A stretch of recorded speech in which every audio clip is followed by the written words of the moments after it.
Alhamdulillah nahmaduhu wa nasta'inuhu wa nastaghfiruh wa na'udzu billahi min shururi anfusina wa min sayyiati a'malina. Man yahdihillahu fala mudilla lahu wa may yudlil fala hadiyalah. Asyhadu an la ilaha illallah wahdahu la syarika lah wa asyhadu anna Muhammadan abduhu wa rasuluh, amma ba'd. Ma'asyiral muslimin, para jamaah hadirin yang dirahmati Allah Subhanahu wa taala. Alhamdulillah, pada kesempatan yang mulia ini Allah Subhanahu wa taala melimpahkan nikmat kesehatan kepada kita semuanya, di mana pada hari yang mulia ini kita masih bisa menjalankan di antara kewajiban kita, yaitu kewajiban untuk senantiasa menuntut ilmu. Kemudian salawat dan salam senantiasa tercurahkan kepada junjungan Nabi kita, Nabi Muhammad sallallahu alaihi wasallam, beserta keluarganya, sahabat-sahabatnya, dan juga orang yang senantiasa meniti jalannya. Ma'asyiral muslimin yang dirahmati Allah Subhanahu wa taala, insyaallah pada kesempatan yang mulia ini kita akan melanjutkan kajian dari kitab Minhajul Muslim, karya dari Asy-Syaikh Abu Bakar Jabir Al-Jazairi rahimahullahu taala rahmatan wasi'ah. Dan insyaallah pada pembahasan kita kali ini kita akan memasuki bab yang baru, yaitu bab yang berkenaan tentang masalah salat witir dan juga salat sunnah fajr dan salat rawatib. Ya, silakan dibuka bukunya. Ya, bab salat sunnah witir.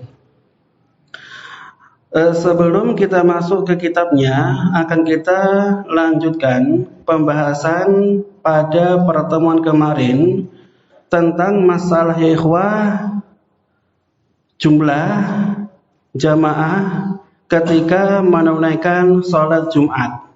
Ya, jumlah jamaah ketika menunaikan sholat Jumat.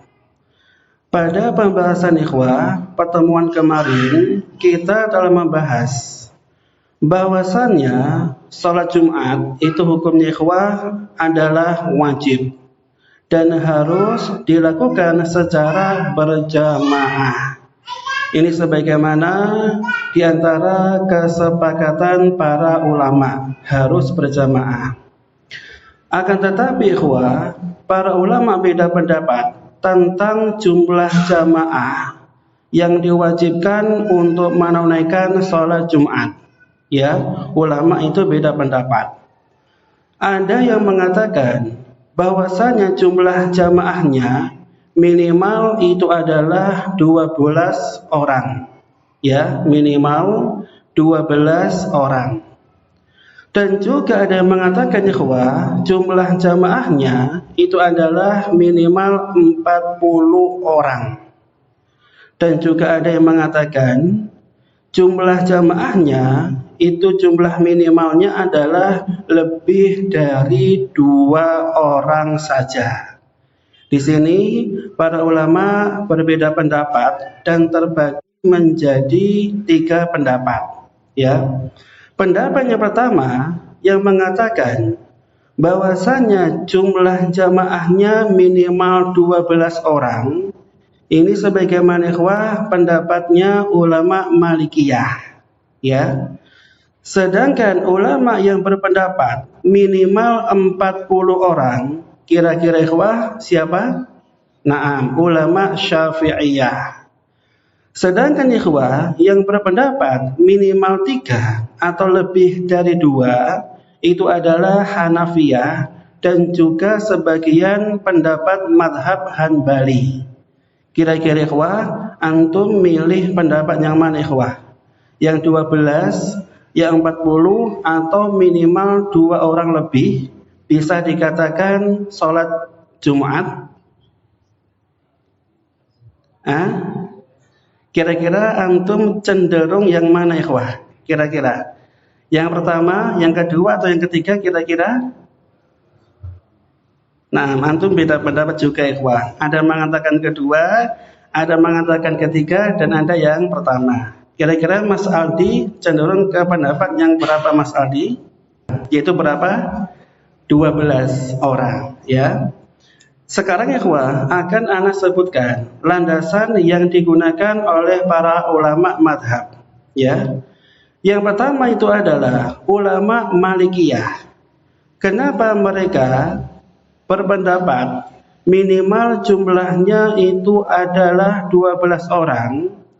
Ini sebagaimana ikhwah ada suatu hadis dari sahabat Jabir bin Abdillah radhiyallahu anhu.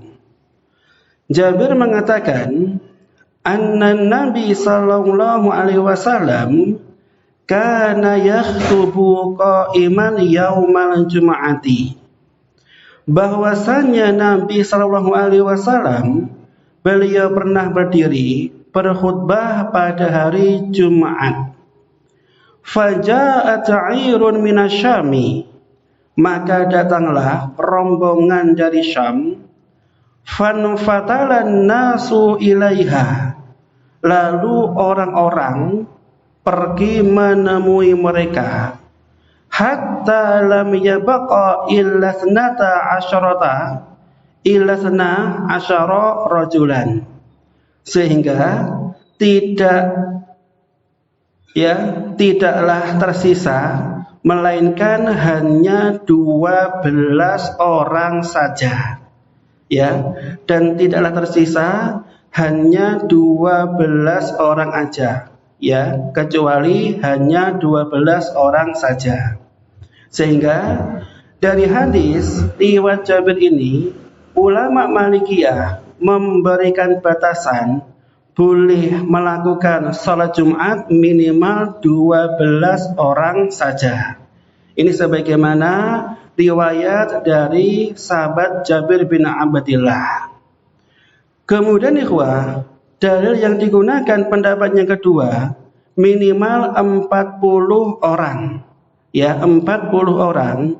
Dan ini ikhwah termasuk di antara pendapat yang masyhur di kalangan ulama Syafi'iyah dan juga ikhwah di kalangan masyarakat kita. Ini pendapatnya ikhwah minimal 40 orang. Apa landasannya ikhwah? Landasannya itu adalah juga sama dari sahabat Jabir bin Abdillah. Ya, ada suatu riwayat madadis sunnah anna fi kulli arba'ina fama fawqaha jumu'ah, yang maknanya itu adalah telah berlalu sunnah atau ajaran Nabi bahwasanya setiap 40 orang ke atas diwajibkan untuk menunaikan sholat Jumat. Ini landasan yang digunakan pendapat yang kedua. Ya. Sedangkan ikhwah, pendapat yang ketiga sebagaimana mazhab Hanafiyah dan juga ikhwah Hanbali, minimal itu 2 atau 2 ke atas atau 2 lebih. Dikarenakan ikhwah, dalam istilah bahasa Arab yang disebut dengan jamaah itu maknanya adalah 2 ke atas. Jadi kalau ada 2 orang atau lebih atau 3 atau 4 itu bisa dinamakan dengan jamaah. Ini pendapat yang digunakan oleh kalangan mazhab Hanafi dan juga sebagian Hanbali. Pendapat yang ketiga. Kira-kira dari 3 pendapat ini, setelah antum tahu landasannya, antum cenderung ke pendapat yang keberapa? Loh, kok nggak ada jawaban? Kalau sebelah kiri itu ada mengatakan 3. Kalau sebelah kanan, pendapat yang keberapa? Hah? Yang kedua. Yang depan, yang berapa? 3. Nah, yang paling rajih yang paling rajih Ini sebagaimana penjelasan dari Syekh Utsaimin rahimahullah dan juga Syekh bin Baz rahimahullah. Ya, dua ulama ini telah menjelaskan yang paling kuat landasannya itu adalah pendapat yang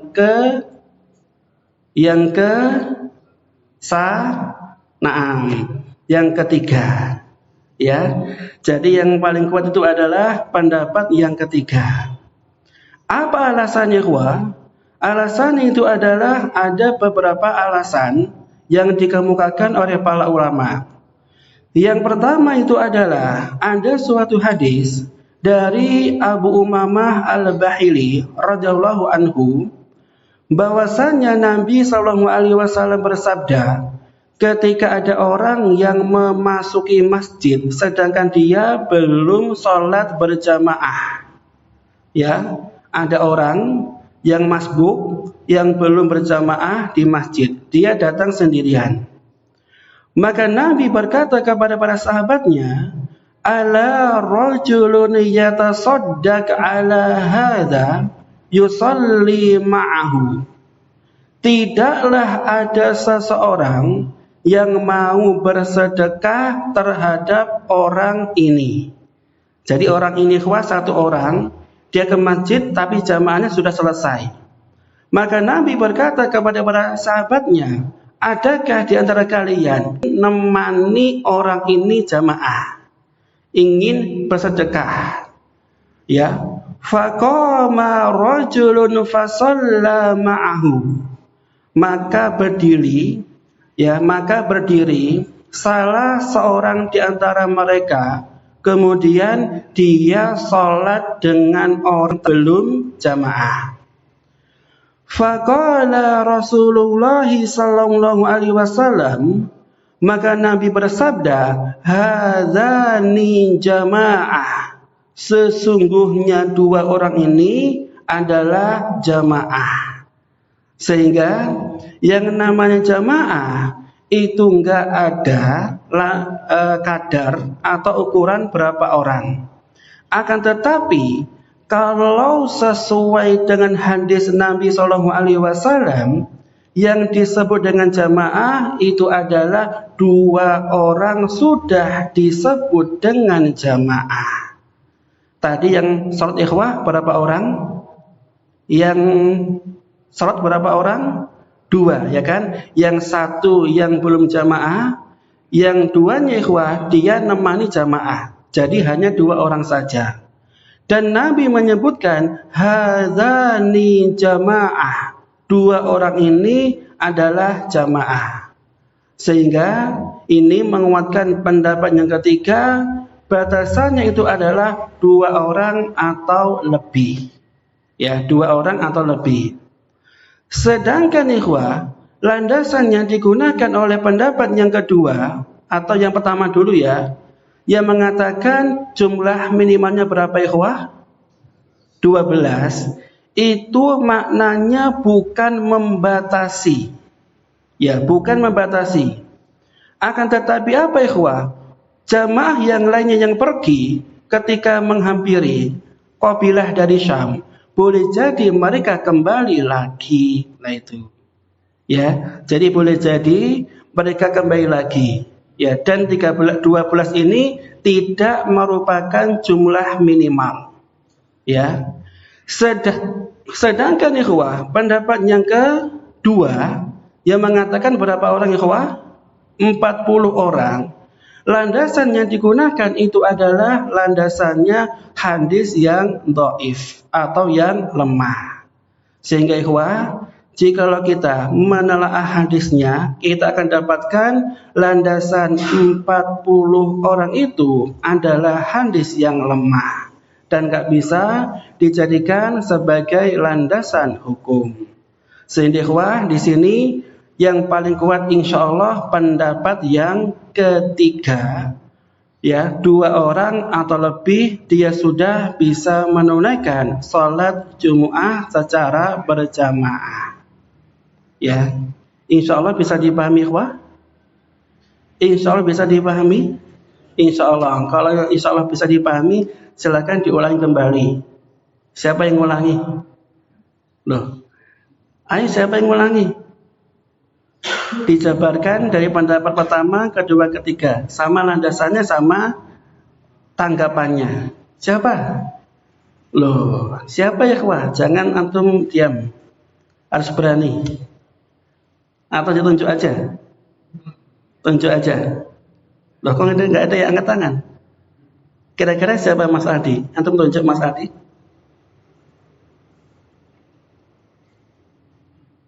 Loh, silakan. Oh, Mas Fajar. Nah, silakan Mas Fajar diulangi dari awal Mas Fajar. Silakan.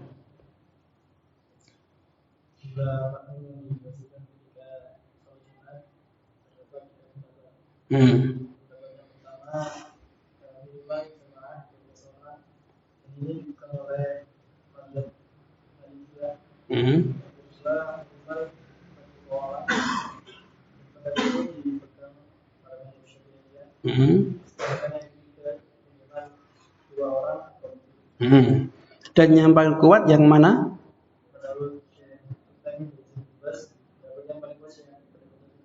Dikarenakan apa?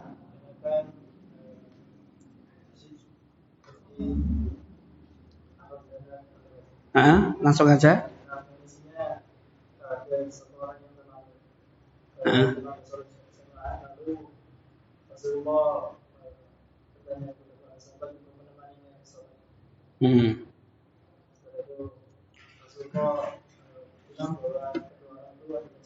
Sahih. Tanggapan untuk pendapat pertama sama kedua? Pertama tidak bermaksud untuk membatasi. Karena tentu saja yang bisa kembali terus yang sehingga nggak bisa dijadikan sebagai rujukan atau hujah atau landasan. Masya Allah. Ahsanta Mas Fajar. Barakallahu. Nah, ikhwah, ini ikhwah melanjutkan dari materi kemarin. Jadi ikhwah, batasan untuk sholat Jum'ah secara berjamaah, ya. Sekarang ikhwah kita masuk ke materi yang baru, yaitu tentang masalah sholat witir, ya. Silakan dibuka bukunya, kemudian dibaca bukunya. Silakan.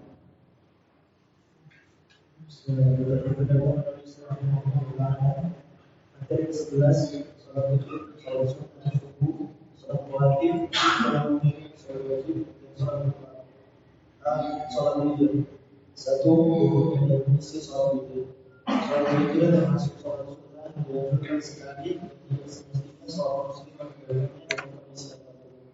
Dalam praktiknya, adalah sholat muslim dijadikan sholat witir sebagai bentuk sholat sunnah namanya yang dikerjakan setelah sholat isya. Karena sholat tersebut hanya satu rakaat sehingga disebut sholat witir atau wajib. Berdasarkan sabda Rasulullah SAW, sholat malam itu 2 rakaat.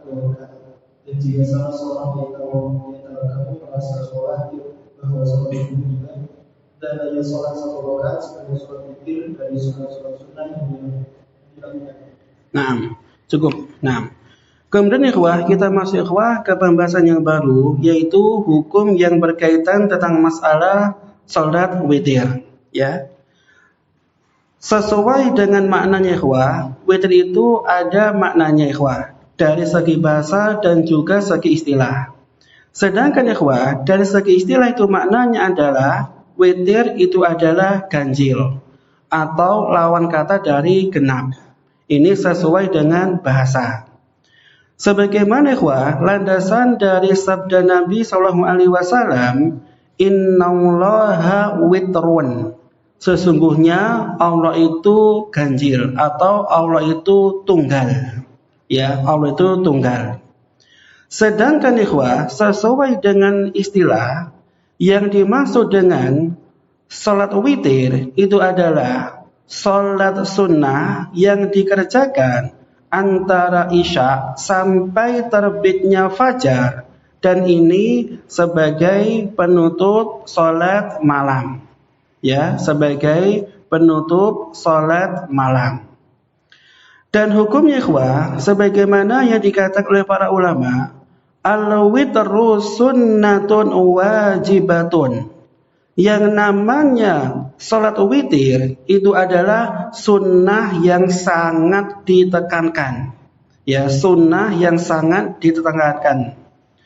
La yanbaghi lil muslim tarkuha bihalin, dan tidak patut bagi seorang muslim meninggalkannya dalam kondisi apapun.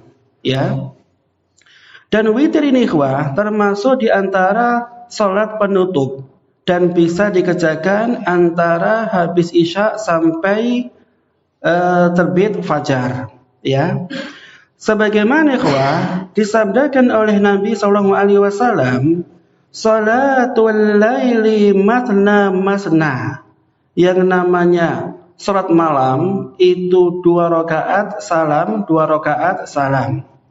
Fa idza khasyi'a ahadukum as-subha, dan jikalau salah seorang di antara kalian takut masuk waktu subuh, shalla raka'atan wahidah, maka dia bisa salat 1 rakaat saja, tutir lahu ma qad shalla, mengenapkan apa yang telah dia lakukan dari ibadah salat.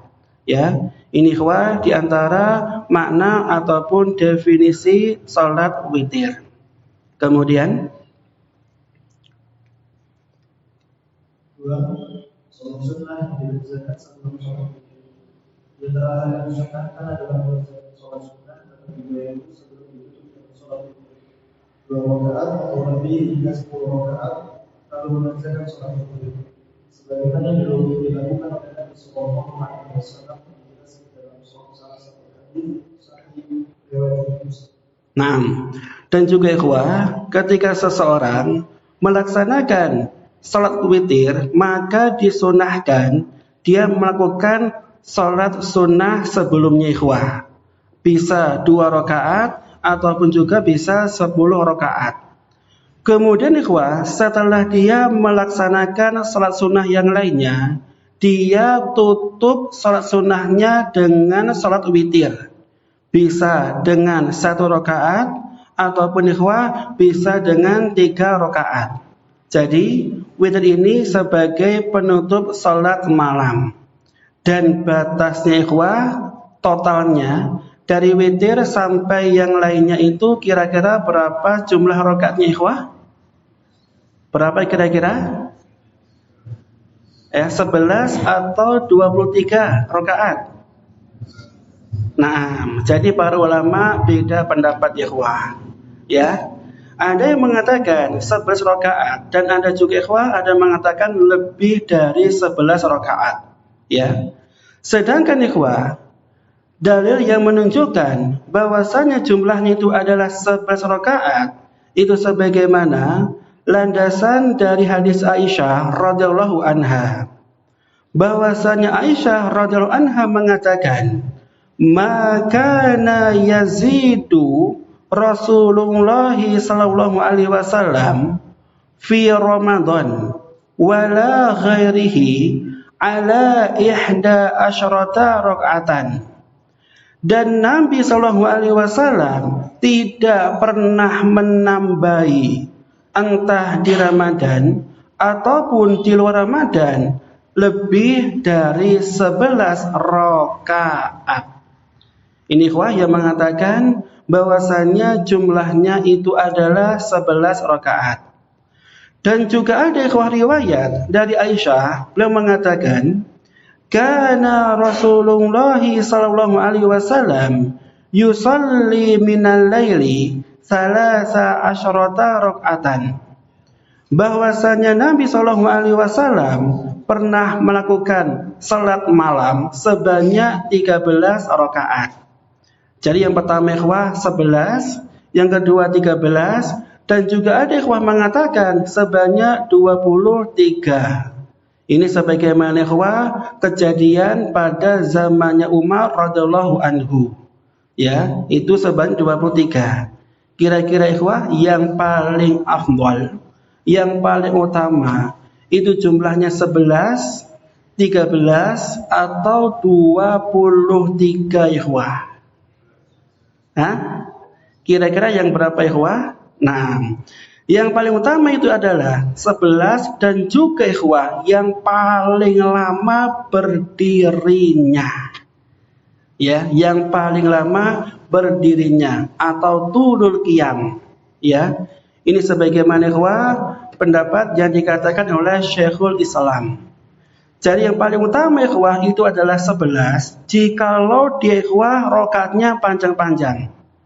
Dan di antara ikhwah kebiasaan Nabi SAW ketika beliau salat malam itu ikhwah bacaannya panjang-panjang. Ketika berdiri beliau panjang, ketika ruku beliau panjang, ketika sujud beliau juga rakaatnya panjang. Sampai-sampai ikhwah ada suatu riwayat dari Aisyah, saking panjangnya rakaat Nabi SAW, maka Aisyah mengatakan, "Ya Rasulullah, sesungguhnya engkau dosa-dosanya telah diampuni oleh Allah, entah yang akan datang ataupun yang telah berlalu. Akan tetapi ya Rasulullah, kenapa panjenengan ketika sholat sampai bengkak kaki panjenengan, sampai bengkak kakinya Nabi? Kenapa ikhwah? Saking lamanya rakaat yang dibaca oleh Nabi dalam sholatnya. Ya, maka ikhwah tandanya itu adalah yang paling utama itu adalah yang paling lama sholatnya. Dan ini ikhwah sesuai dengan kondisi masing-masing. Ya, jika mas-masnya ketika masih kuat tenaganya, masih fit ya badannya, dia bisa ikhwah sholatnya satu malam mungkin sekitar 3 jam. Ya, insya Allah bisa.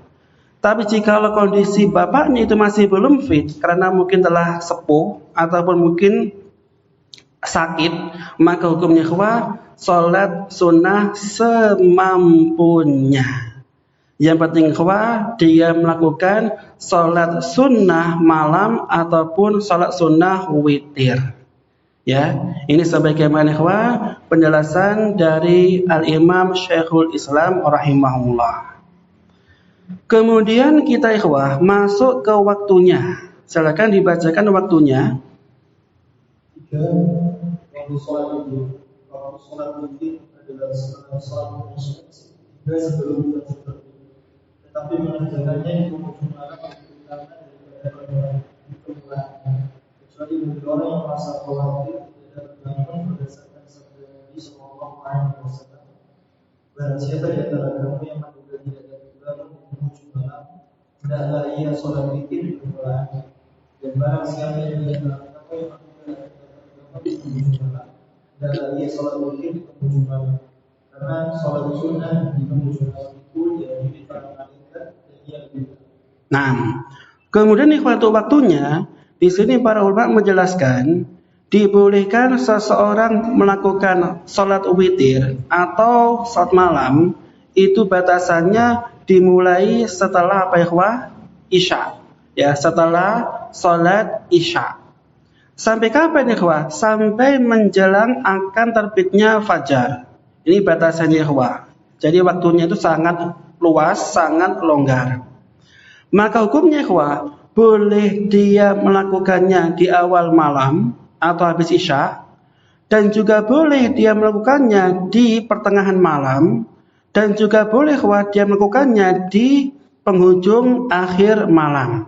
Ya, ini dibolehkan ikhwah. Sebagaimana yang disabdakan Nabi sallallahu alaihi wasallam, "Man dhanna minkum alla yastaiqid akhiral laili falyutir awwalahu." Barang siapa yang menyangka dia tidak bisa bangun di penghujung malam, maka hendaknya dia berwitir di awal malam. Wa man dhanna minkum an yastaiq akhirahu fa inna salata akhiril laili mahdhurah wa hiya afdal. Dan barang siapa ikhwah yang yakin dia bisa bangun di akhir malam, maka sesungguhnya ikhwah salat di akhir malam itu lebih utama dan juga disaksikan oleh para malaikat. Jadi hukumnya ikhwah di sini longgar. Jadi kalau panjenengan Jikalau yakin mampu untuk bangun malam, maka bisa dilakukan ketika habis bangun malam. Namun ketika panjenengan nggak yakin, contohnya mungkin kecapean dan khawatir, kalau nanti malam nggak bisa bangun, maka hukumnya boleh jenengan lakukan setelah isya. Jadi ini waktunya longgar. Dan ini juga sebagaimana yang dilakukan oleh sahabat yang mulia. Dua sahabat, yaitu Abu Bakar dan juga Umar radhiyallahu anhuma.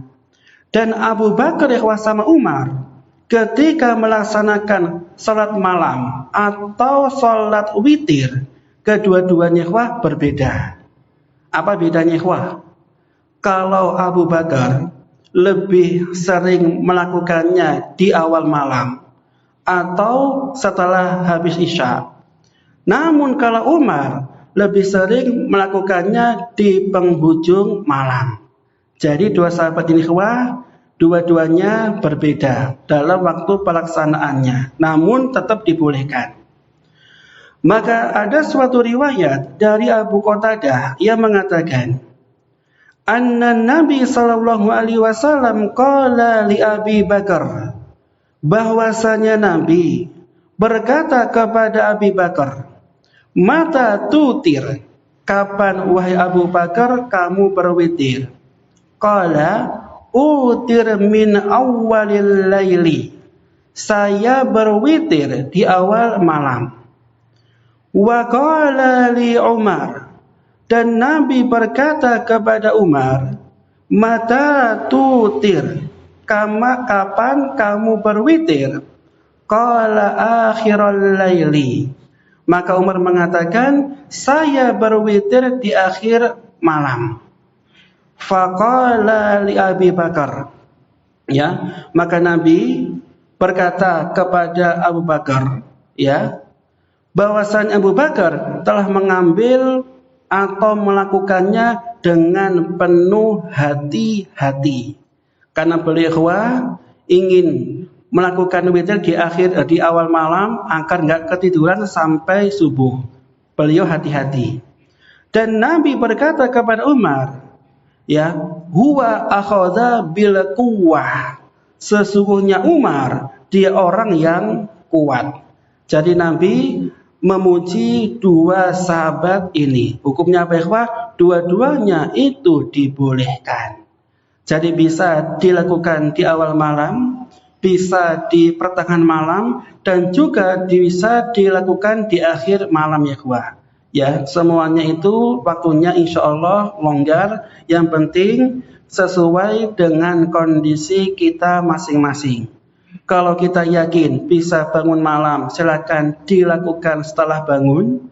Namun jikalau kita nggak yakin bangun malam, boleh antum lakukan setelah habis isya ataupun di awal malam. Jadi hukumnya longgar bagi orang yang sanggup untuk melakukannya. Di awal bisa dan juga di akhir bisa.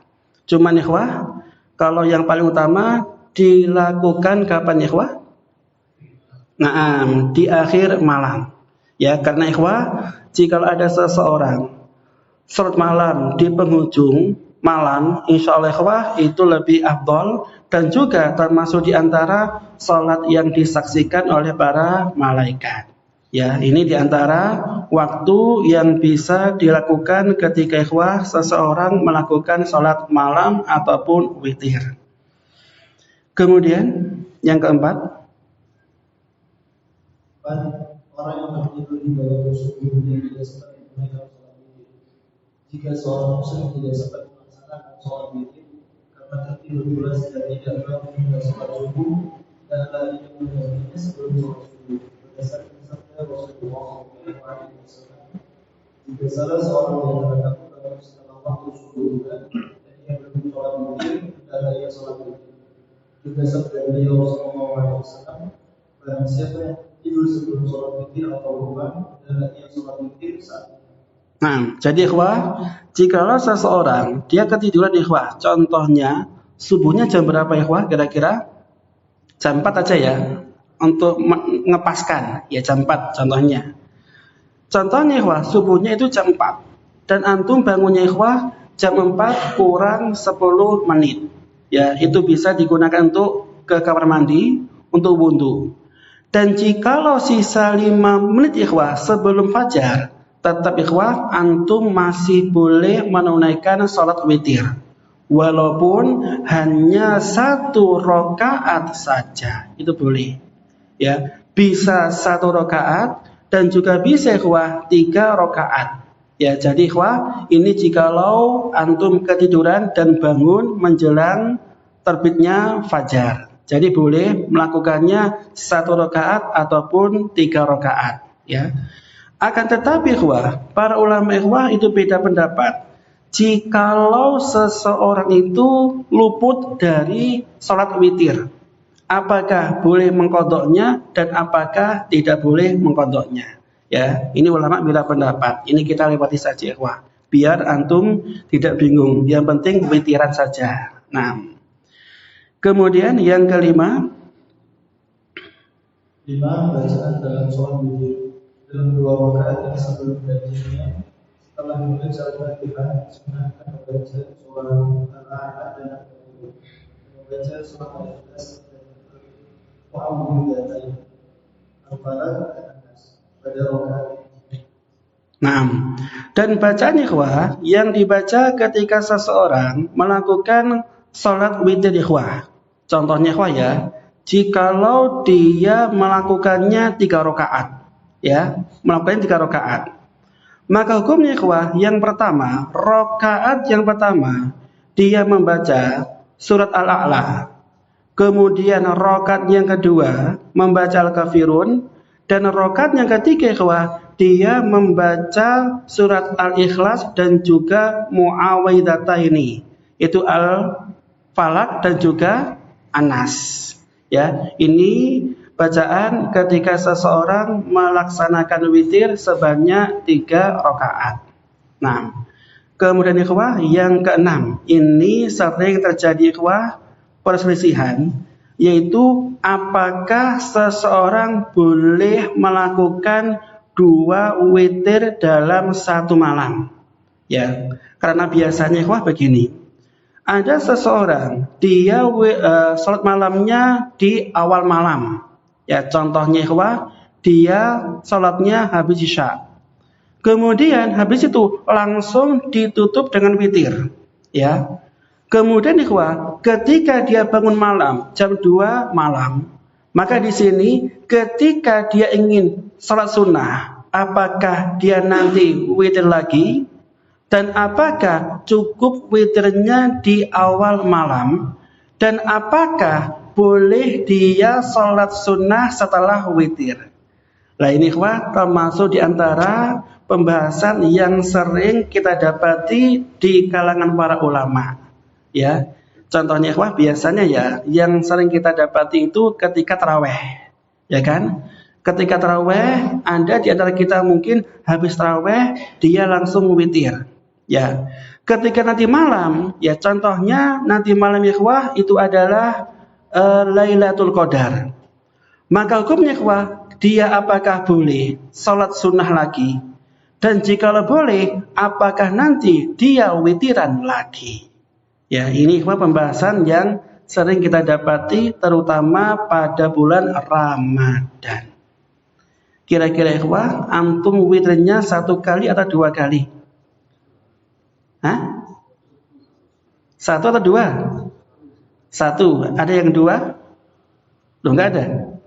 Loh, enggak ada ikhwah yang 2. Enggak ada, alhamdulillah. Nah, silakan dibaca Mas Fajar. Nah, makruh mengerjakan sholat witir berulang kali dalam makruh mengerjakan sholat witir berulang kali dalam malam berdasarkan sabda Rasulullah SAW. Tidak boleh ada sholat witir dalam malam. Jadi seseorang telah mengerjakan sholat witir berulang-ulang, tapi dia terjadi dan tidak mengerjakan sholat sunnah, dan lagi mengerjakan sholat sunnah malamnya, tidak perlu mengulangi sholat witirnya berdasarkan sabda Rasulullah SAW. Tidak boleh dua sholat witir dalam malam sebagaimana telah disebutkan di atas. Jadi ikhwah, kalau pendapatnya mu'alif atau pengarang buku ini dimakruhkan ya melakukan 2 witir dalam 1 malam. Ini hukumnya dimakruhkan jikalau kita melihat dari landasan yang digunakan oleh sang penyusun kitab. Apa landasannya ikhwah? Landasannya itu adalah sabda Nabi, la witrani bilailatin. Tidak ada 2 witir dalam 1 malam. Ya. Wa man autara awwalal laili. Barang siapa yang berwitir di awal malam, summa staiqadha wa arada an yatanaffal. Kemudian dia bangun dan ingin sholat sunnah, wala yu'idul witra, maka hukumnya ikhwah dia enggak usah ngulangi sholat witirnya. Ya. Jadi kalau antum ikhwah sudah witiran di awal malam, contohnya antum sudah tarawih full sama witirnya, dan nanti malam ketika ikhwah Lailatul Qadar dan antum ingin salat malam lagi, hukumnya enggak usah nanti ditutup dengan witir lagi. Kenapa? Karena antum sudah melakukan witir di awal malam. Karena dalam hadis ini hukumnya enggak boleh 2 witir dilakukan dalam 1 malam. Ya. Cuman ikhwah, ini ada pendapat yang sedikit mungkin bagi kita gharib. Ya. Ada sebagian pendapat mengatakan, jikalau ada seseorang witir di awal malam, dan jikalau dia sholat sunnah lagi di malam berikutnya atau malam nanti jam 2, dia dibolehkan asalkan ikhwah genepkan witir. Bisa dipahami ikhwah? Contohnya ya, di awal malam dia sudah berwitir 3 rakaat. Dan ketika nanti jam 2 malam sholat sunnah lagi, hukumnya apa ikhwah? Dia harus menggenapkan dulu ikhwah 3 rakaat menjadi 4. Kemudian dia boleh sholat sunnah dan nanti dia witiran lagi. Kira-kira ikhwah pendapatnya agak nyeleneh apa enggak ikhwah? Nyeleneh apa enggak ikhwah? Nyeleneh. Tapi ini ada landasannya. Landasannya itu adalah perkataan dari sahabat yaitu Ibnu Umar. Itu ada ikhwah. Itu ada. Ya, ini ada landasan dari Ibnu Umar. Ya. Amma ana falau autartu, jikalau saya ingin berwitir sebelum aku tidur, qabla an anam, thumma aradtu an usalli bilaili, syafa'tu biwahidah.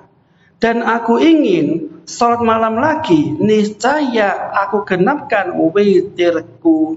Ini ada ikhwah pendapatnya dari sahabat Ibnu Umar. Cuman ikhwah, pendapat yang digunakan dari sahabat Ibnu Umar ini riwayatnya lemah. Jadi enggak bisa digunakan sebagai hujah. Makanya ikhwah yang paling kuat itu adalah sabda Nabi, la witrani bilailah. Enggak boleh ada 2 witir dalam 1 malam. Ini lebih kuat. Dan jika ikhwah pendapat dari Ibnu Umar itu sahih, benar, tetap ini enggak bisa mengalahkan hadis Nabi. Kalau yang kita utamakan adalah hadis Nabi. Jadi yang paling utama ikhwah itu adalah berwitirnya hanya cukup 1 kali dalam 1 malam. Ya. Sedangkan ikhwah, boleh enggak ikhwah ketika dia sudah witiran, kemudian dia ingin sholat sunnah lagi, kira-kira boleh apa enggak ikhwah? Boleh apa enggak? Yakin antum ya? Nah, apa landasannya? Apa landasannya? Landasannya itu adalah, ya, ana ambil waktu antum sebentar ikhwah sebelum adzan. Itu adalah ikhwah hadis riwayat dari Aisyah. Ya, dari Aisyah. Bahwasanya ada suatu riwayat dari Aisyah radhiyallahu anha, Nabi pernah salat malam sebanyak 9 rakaat. Ya, plus witirnya. Itu pernah juga ikhwah. Kemudian habis itu Nabi sallallahu alaihi wasallam memuji Allah. dan juga berdoa kepada Allah, ya. Kemudian Nabi yusalli rak'ataini ba'dama yusalim, dan Nabi nambahi 2 rakaat setelah salam. Jadi ikhwah, ini hukumnya dibolehkan. Walaupun antum sudah witiran di awal malam, ketika antum ingin salat lagi di pertengahan malam, tetap antum juga ikhwah dibolehkan dan enggak usah genapkan salat witirnya. Insyaallah ikhwah kira-kira bisa dipahami Pak ya? Insyaallah ya.